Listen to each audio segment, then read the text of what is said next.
Bonjour, c'est Benjamin de chez Bram FM. Vous allez entendre la version complète de l'interview de David Castello-Lopez, journaliste présent à la 42e foire du livre de Brive. Retrouvez les informations relatives à l'auteur dans la description de la vidéo et les autres interviews dans la playlist dédiée. Je suis avec David Castello-Lopez, reporter, journaliste, écrivain, chanteur, bref, il a tout fait.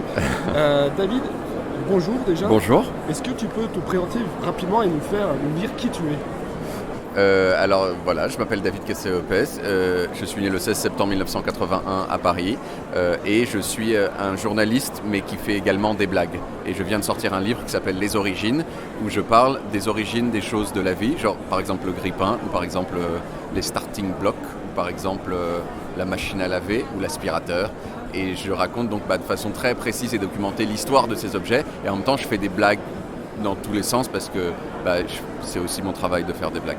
Parce que oui, effectivement, David, tu es un homme très drôle, mais à quel moment... Ce n'est pas à moi de le dire.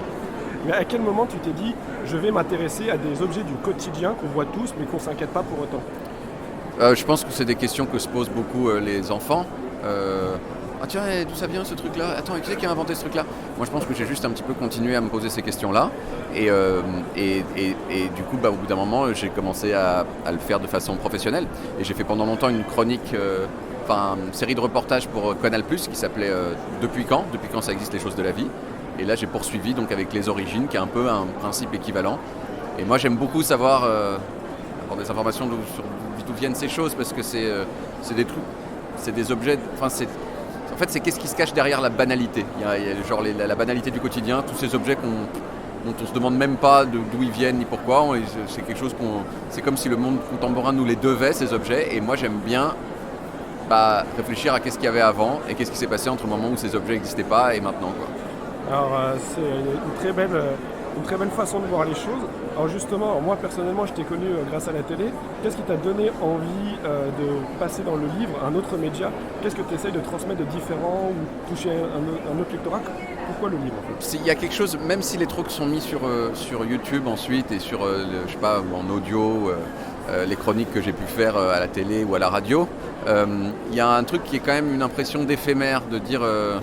en fait, tout le monde s'en fout, ça vole comme ça. L'idée là, c'était un truc genre, on grave un peu dans le marbre une partie du travail qu'on a fait. Et j'ai quand même pas mal travaillé pour ce livre. Donc voilà, c'était ça un peu l'idée, en fait, de peaufiner quelque chose qui était un peu, quelquefois, un peu comme un brouillon, quoi.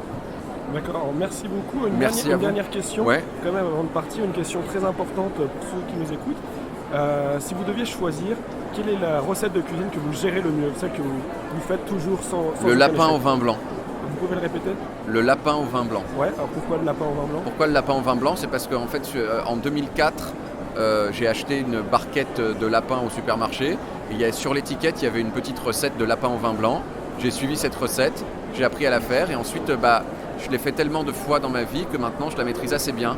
Et généralement, quand j'ai un date avec une fille, par exemple chez moi, je cuisine. Et je cuisine cette chose que je cuisine vraiment pas si mal. Et ensuite, elle se dit, oh là là, il cuisine bien, alors qu'en fait, je sais faire que ça. Merci beaucoup en tout cas. Merci beaucoup à vous. Très bonne journée à vous.